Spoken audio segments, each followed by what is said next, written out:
कार्यक्रम के पुण्यार्जक हैं Shri Babulal Jain, Shrimati Nirmala Bai Jain, Manoj Kumar, Shrimati Neelam, Ajay Kumar, Shrimati Hemlata Jain, Pravin Kumar, Shrimati Jyoti, Lalit, Shailendra, Atul, Arpit, Ayushi, Mahak, Muskan, Tanu Jain. Firm Ajay Kumar, Pravin Kumar, grain merchant, Bina, जिला सागर, मध्य प्रदेश। श्री चंद्रशेखर जैन, अध्यक्ष, श्री दिगंबर जैन समाज, सिवनी, मध्य प्रदेश। श्रीमती रमा जैन, श्री सौरभ जैन, श्रीमती प्रेरणा जैन, श्री सुमित जैन, सोमी सहकारी बैंक। श्रीमती आराधना जैन, तिशिका जैन, शांतनु जैन, सिवनी, मध्य प्रदेश। आज हम चर्चा करेंगे कि प्रभु भक्ति से क्या होता है। ये सिद्ध चक्र विधान कई लोग बहुत बार कर चुके होंगे और आगे भी आप करेंगे, लेकिन कोई भी कार्य करते हैं तो उसका हमें जब तक प्रयोजन ज्ञात नहीं होगा कि हम किस लिए कर रहे हैं, तो हम क्रियाएं तो करते चले जाएंगे, लेकिन उसके प्रति हमारी उतनी निष्ठा और श्रद्धा नहीं हो पाती है। तो आचार्य महाराज कहते हैं कि मोक्ष के द्वार पर जो ताला लगा है, उस ताले को खोलने के लिए एक भक्ति रूपी जो चाबी होती है वो माध्यम होती है। उस माध्यम से हम जो मोक्ष के द्वार पर ताला लगा है वह खोल सकते हैं। आपने अनेक उदाहरण सुने होंगे कि जो भक्तांबर स्तोत्र लिखा गया किस प्रयोजन से लिखा गया। ये सबको मालूम है वैसे कि जो घटना तो सभी को मालूम ही है कि जब ताले लगा दिए गए, अब उन तालों को खोलना था, तो उन्होंने ताले खुल जाएं इसलिए प्रभु की भक्ति नहीं की, बल्कि वो तो स्तुति में भक्ति में लीन हो गए और जब स्तुति पूर्ण हुई और ताले अपने आप खुल गए। तो ये भक्ति का प्रभाव होता है। लोग आज किसी डॉक्टर के पास जाते हैं, कोई तांत्रिक के पास जाता है, पूरी दुनिया में भटकते रहते हैं लोग, और किसी से कहो कि तुम पूजन करो, भगवान की भक्ति करो, तो वो नहीं करेगा, क्योंकि आज लोगों का विश्वास किस पर है? चमत्कार पर।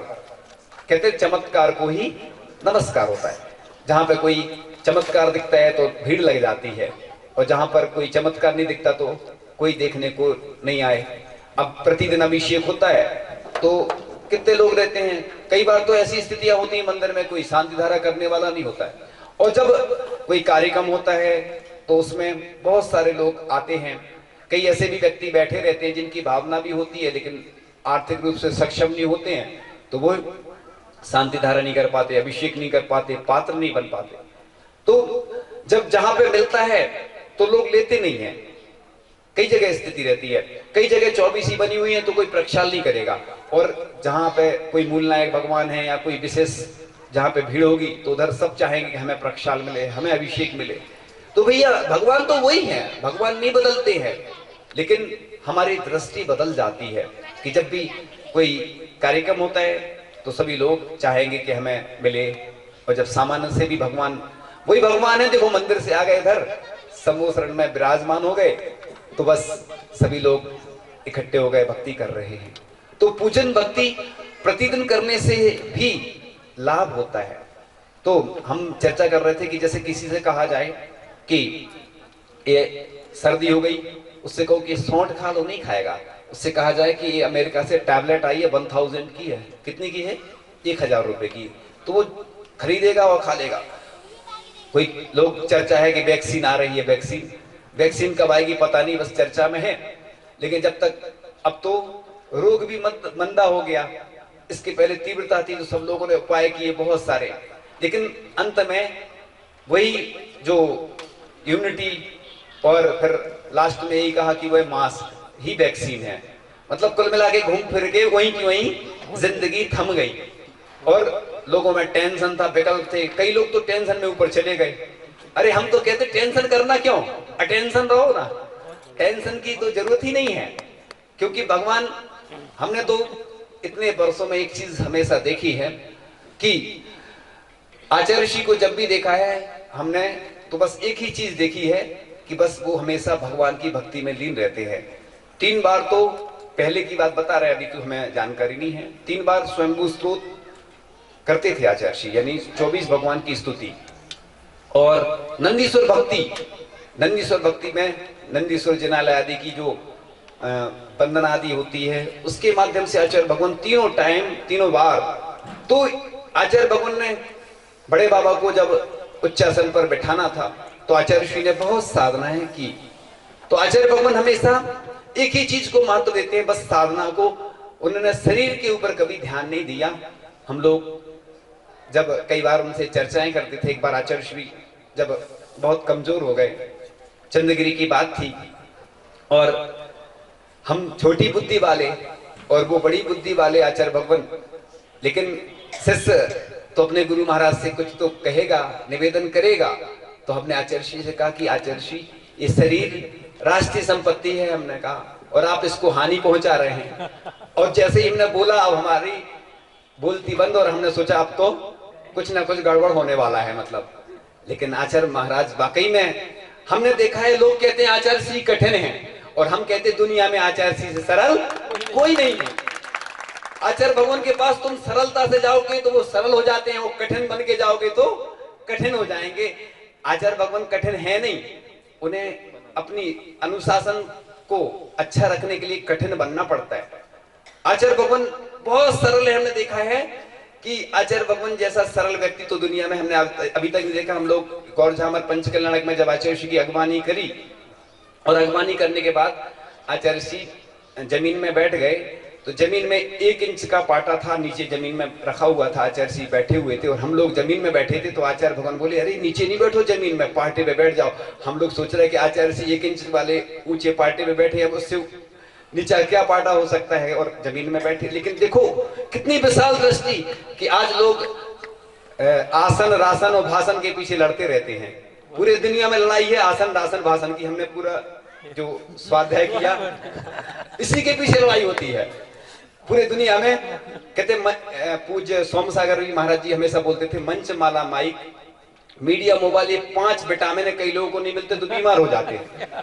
तो इनके पीछे पूरी दुनिया पागल है, लड़ रही है, लड़ाई झगड़े होते रहते हैं। और आचार्य भगवान को देखो कि नीचे बैठे हैं और इतनी सरलता इतनी सहजता की, देखो कह रहे हैं कि तुम लोग जमीन पर बैठे हम लोग, और हम सब मुनि महाराज और वो आचार्य महाराज, और वो कह रहे हैं कि पाटा ले लो। ये कहलाती है विशाल दृष्टि, तो ये भक्ति कहलाती है। एक बार की बात नेमावर की थी, बात बता दे पहले। हाँ? क्या आपने कहा क्या वेतन नहीं मिल रहा सर। हाँ, नहीं तो फिर आचार्य जी ने, जब हमने आचार्य जी से बोला तो फिर आचार्य जी ने कुछ नहीं बोला, फिर बात खत्म हो गई। यानी आचार्य जी इतने महान हैं कि देखो वो हमने उनसे ये कहा कि ये शरीर राष्ट्रीय संपत्ति है, आप इसको नुकसान पहुंचा रहे हैं। तो हमने पहले जब बोल दिया, उसके बाद हमारी वो बोलती बंद हो गई। फिर हमने सोचा कि आचार्य जी कुछ बोलेंगे, लेकिन आचार्य जी कहते जवाब नहीं देना ही लाजवाब है। तो उनकी हर बात का वो जवाब भी नहीं देते, लेकिन उनने सुन लिया। चूंकि ये बात जो थी पूज्य आचार्य श्री ज्ञान सागर जी महाराज ने कही है कि शरीर हमारी संपदा है, राष्ट्रीय संपत्ति है। इसलिए आचार्य भगवान की बात चल रही थी नेमावर की, कि एक बार की बात है कि कोई श्री जी की शोभा यात्रा निकल रही थी, और उस समय हम ब्रह्मचारी अवस्था में थे। तो आचार्य भगवान आए और श्री जी के दर्शन करने के लिए, धूल थी नीचे जमीन में, और धूल में ही बैठ गए।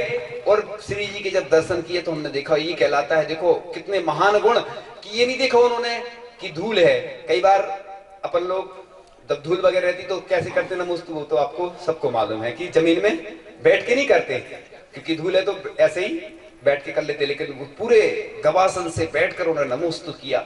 ये कहलाती है देव सास, गुरु के प्रति श्रद्धा, समर्पण, भक्ति, उसी का प्रभाव है। पूज्य ज्ञान सागर जी महाराज का उदाहरण कि जब उन्होंने आचार्य पद त्याग दिया, चतुर्दशी का दिन था। चतुर्दशी के दिन वो प्रायश्चित लेने के लिए पहुंचते हैं किसके पास? पूज्य आचार्य विद्यासागर जी महाराज के पास। पूज्य ज्ञान सागर जी महाराज जो कि मुनि हो गए हैं, पद का त्याग कर दिया, और उनसे प्रायश्चित के लिए निवेदन करते हैं। और पूज्य विद्यासागर जी महाराज, वो पूज्य इसलिए बोलते हैं विद्यासागर जी महाराज, आचार्य और मुनि में थोड़ा सा कई बार कंफ्यूजन हो जाता है। कई बार हम बोलते बोलते आचार्य ज्ञान सागर जी भी बोल सकते हैं, इसलिए वो हम पूज्य ज्ञान सागर जी महाराज और पूज्य विद्यासागर जी महाराज। तो आचार्य पद उन्होंने छोड़ दिया और चतुर्दशी के दिन प्रायश्चित के लिए निवेदन कर रहे हैं। और पूज्य विद्यासागर जी महाराज के चरणों को उठाकर अपने माथे पर लगा रहे हैं। इससे बड़ा दुनिया में आज तक हमने बड़े बड़े ग्रंथ पढ़ लिए, धवला महाबंध और जय धवला, बड़े बड़े ग्रंथों का स्वाध्याय आचार्य श्री के मुख से किया, लेकिन आज तक हमें ऐसा दृष्टांत उदाहरण देखने को नहीं मिला कि जिस शिष्य को गुरु बना के फिर गुरु के सामने प्रायश्चित के लिए निवेदन तो सभी करते हैं, लेकिन उनके चरणों को उठाकर अपने माथे पर लगाना, ये कहलाता है समर्पण भक्ति। कि देखो आचार्य पद तो त्याग कर दिया, लेकिन अपने मान को भी गला दिया। इसलिए दोनों, चाहे वह शिष्य हो चाहे गुरु, दोनों महान हैं। इसलिए आचार्य भगवान आज भी उनके गुणगान करते रहते हैं। वो कहते हैं कि मेरे पास जो कुछ है उन्हीं का दिया हुआ है। और पूज्य सुधासागर जी महाराज को हमने देखा, रामटेक की बात थी। ये उदाहरण इसलिए सुना रहे हैं कि भक्ति के उदाहरण ही हैं ये, कि जब वो आए और रास्ते में हम देख रहे थे कि बहुत वहीं से उनके आंसू निकल रहे थे, बहते हुए आंसुओं ने बस इतना ही कहा, हमें क्या पता था घर से निकाले जाएंगे। आंसू का जब जो घर होता वह आंखें होती हैं, तो वह जब उनके आंसू निकल रहे थे, हम लोग उनकी अगवानी करने के लिए हम लोग जब गए, फिर उनको लेकर आए, और जैसे ही जब आचार्य भगवान के पास वह बैठते हैं तो वह अपने आंसुओं से आचार्य श्री के पाद का प्रक्षालन करते हैं। वह दृश्य जब हमने देखा तो हमने वाकई में हम देख कर रह गए कि ये कहलाती है भक्ति। आप लोग कहते भक्ति क्या कहलाती है, आप लोग करते तो हैं भक्ति, लेकिन भक्ति के ऐसे विभिन्न उदाहरण हैं। और एक उदाहरण और याद आ रहा है मुझे, पूज्य मुनि श्री प्रणम्ब सागर जी महाराज ने सुनाया था एक बार प्रवचन में कि जब वह ग्रस्त अवस्था में थे या ब्रह्मचारी अवस्था में, तो तब की बात थी कि उन्होंने जब आचार्य श्री के कभी दर्शन नहीं किए थे, तो उन्होंने कहा था उस समय कि जिस दिन मुझे आचार्य श्री जहां मिलेंगे, जब मैं दर्शन करने जाऊंगा, यदि वह कीचड़ में भी होंगे तो मैं लौट जाऊंगा। ये कहलाती है भक्ति। भक्ति के उदाहरण तो आपने बहुत सुने होंगे कि मीरा ने बुलाया था, घनश्याम चले आए थे, और छोटे बाबा ने बुलाया था, बड़े बाबा चले आए थे, और बिना वालों ने बुलाया तो हम सभी भी चले आए। ये भक्ति का प्रभाव होता है कि जब कोई भक्ति में पागल कहते ना, कि जो लोग कहते हैं कि भक्ति में वह व्यक्ति पागल हो गया। पागल का मतलब पागल जैसा नहीं होता है, लेकिन स्थिति वही बन जाती है, सब कुछ भूल जाता है व्यक्ति। तो आचार्य भगवान बोलते हैं, तन मिला तुम तब करो, करो कर्म का नाश, रवि शशि से भी अधिक है तुम में दिव्य प्रकाश। तो आचार्य भगवान हमेशा यही प्रेरणा देते हैं कि तुम्हें कुछ नहीं आता है, जैन दर्शन में बहुत अच्छी व्यवस्था है, तुम पढ़े लिखे भी नहीं हो तो कोई जरूरत ही नहीं है पढ़ने की, तुम्हें बस णमोकार मंत्र आता हो, और णमोकार मंत्र नहीं भी आता है तो अंत समय ओम का उच्चारण करने से भी कल्याण हो जाता है। इसलिए ज्यादा मोर स्टडी मोर कंफ्यूजन और नो स्टडी नो कंफ्यूजन। जितने ज्यादा पढ़े लिखे लोग रहते हैं कई बार वो कंफ्यूज हो जाते हैं। कई बार जैसे कोई वास्तु नहीं जानता है, वास्तु अगर जानने लगेगा तो फिर वो दिशा देखेगा, हर चीज देखेगा। ऐसे ही कई बार अभी प्रमाण सागर जी महाराज जी जब हम लोगों को खुरई में जब मिलन हुआ तो प्रश्न किया किसी ने, मुहूर्त आदि का प्रश्न आया, तो प्रश्न में किसी ने मुहूर्त आदि के बारे में पूछा तो महाराज जी ने यही कहा कि सबसे अच्छा अपना जो मन होता है ना, मन जब किसी कार्य को कर रहा हो तो बस वो सबसे अच्छा मुहूर्त होता है। लेकिन जब कोई बड़ा कार्य करते हैं तो मुहूर्त देखना आवश्यक है, क्योंकि काल भी सहयोगी होता है। जैसे अच्छा मित्र मिल जाता है तो अपनी यात्रा अच्छी हो जाती है, पड़ोसी अच्छा मिल जाए, अपने रिश्तेदार अच्छे मिल जाए, परिवार के अच्छे मिल जाते हैं तो काम अच्छा हो जाता है। इसी प्रकार से ये मुहूर्त हैं, मुहूर्त भी हमारे सहयोगी होते हैं। जैसे वास्तु के अनुसार लिखा है कि जो भूमि मन को प्रसन्न करने वाली हो वह वास्तु के हिसाब से बहुत अच्छी मानी जाती है। इसी प्रकार से प्रशस्त वातावरण भी आवश्यक होता है। इसी प्रकार से कई महीनों बाद जब यहाँ पर विधान की स्थिति बनी, सभी लोग भक्ति के लिए लालय थे, तत्पर थे, और भैया जी जो कि कुंडलपुर में थे और विधान करवा के आए थे, और सिद्ध चक्र विधान करवाते ही रहते हैं, और वो हमेशा यही कहते रहते बस हमारे हाथ में कब पिच्छी आ जाए। और हो सकता है कि उनके हाथ में पिच्छी आने के बाद उनने एक बार ये भी कहा था कि हम विधान तो करवाते रहेंगे, लेकिन पिच्छी आने के बाद फिर मुनि बनकर विधान करवाएंगे। लेकिन अभी वह अपनी वाणी से सभी को लाभान्वित करते रहते हैं और कितने सारे सिद्ध चक्र विधान कर लिए, उस सिद्ध चक्र में महारत हासिल है। और हमारी भावना तो यही है कि वह स्वयं सिद्ध बन जाएं, इसका पुरुषार्थ करें। लेकिन वो तो करते हैं, बराबर अपनी भावना प्रकट करते रहते हैं। सभी ब्रह्मचारी भाइयों की दीक्षा हो, हमारी तो यही भावना है, क्योंकि छटपटाहट अंदर जिसके रहती है वही मुक्ति प्राप्त करता है। तो आज हम चर्चा कर रहे थे कि सिद्धों की अर्चना करने के लिए, आराधना करने के लिए हम सब यहाँ पर एकत्रित हैं कि हम कैसे सिद्ध बने। और जब तक सिद्ध नहीं बने हैं तो सिद्ध भगवान, सिद्ध प्रभु की आराधना तो करते रहें। तो सिद्ध भक्त की हिंदी में जो पद्यानुवाद है उसमें लिखा है, सिद्ध वंदना करके स्वामी सिद्धालय पाऊं, डमो डमो सिरि सिद्धाडम पद पल पल में गाऊं। सिद्धालय में आप विराजे सिद्धि प्रिया स्वामी, सर्व सिद्धियां देने वाले सादर प्रणमामि। दो अक्षर का महामंत्र यह सिद्ध सिद्ध ध्याऊं, डमो डमो सिरि सिद्धाडम पद पल पल में गाऊं। पुनर्जन्म ना जिनका होगा ना अवतार कभी, उन सिद्धों को नमस्कार हो सत सत बार अभी। नित्य निरंजन निराकार में निज स्वरूप भाऊं, डमो डमो सिरि सिद्धाडम पद पल पल में गाऊं। सम्यक दर्शन ज्ञान सिद्ध को चारत सिद्धों को, तप सिद्धों को नए सिद्धों को संयम सिद्धों को। जिन भावों से सिद्ध हुए हैं वही भाव पाऊं। इस कार्यक्रम के पुण्यार्जक हैं श्री बाबूलाल जैन, श्रीमती निर्मला बाई जैन, मनोज कुमार, श्रीमती नीलम, अजय कुमार, श्रीमती हेमलता जैन, प्रवीण कुमार, श्रीमती ज्योति, ललित, शैलेंद्र, अतुल, अर्पित, आयुषी, महक, मुस्कान, तनु जैन।